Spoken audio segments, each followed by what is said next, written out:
పెన్షన్లు పెంచాలని ఎల్లుండి కొడంగల్ మురారి ఫంక్షన్ హాల్లో ఎల్లుండి శనివారం నాడు పెన్షన్లు పెంచాలని మురారి ఫంక్షన్ హాల్లో మీటింగ్ ఉన్నది. వికలాంగులము భర్తలు చనిపోయిన వాళ్ళు మొత్తం ఆ పెన్షన్కు రమ్మని చెప్పడానికి మేము ఇక్కడికి వచ్చినాం. ఎందుకంటే మనకు 4000 ఇస్తాడు, మాకు 6000 ఇస్తాడు, మీకు 4000 ఇస్తాడు. ఇంత మాట ఇయ్యలేదు. 4-5 సంవత్సరాల నుంచి కూడా కొత్త పెన్షన్ ఇయ్యట్లే భర్త చనిపోయిన వాళ్ళకు, వికలాంగులైన వాళ్ళకు. ఆ ముఖ్యమంత్రి ఒక 2 ఏళ్ల నుంచి 3 ఏళ్ల నుంచి ఇయ్యకుండా ఓడిపాయ.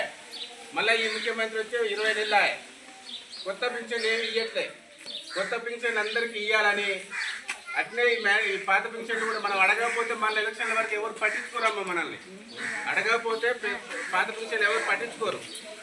ఒక్కసారి మీటింగ్ పెట్టి ఇక్కడ అడిగితే రేపు ముఖ్యమంత్రి కాన్స్టిట్యూన్సీ కాబట్టి అన్ని నియోజకవర్గాలు కూడా తిరుగుతున్నాం. రేపు వికారాబాద్ పోయినాం మొన్న, రేపు ఎల్లుండి కొడంగల్ కూడా వస్తున్నాం. కాబట్టి మీరందరూ కూడా ఎవరో బళ్ళు పెడతారు, ఎవరో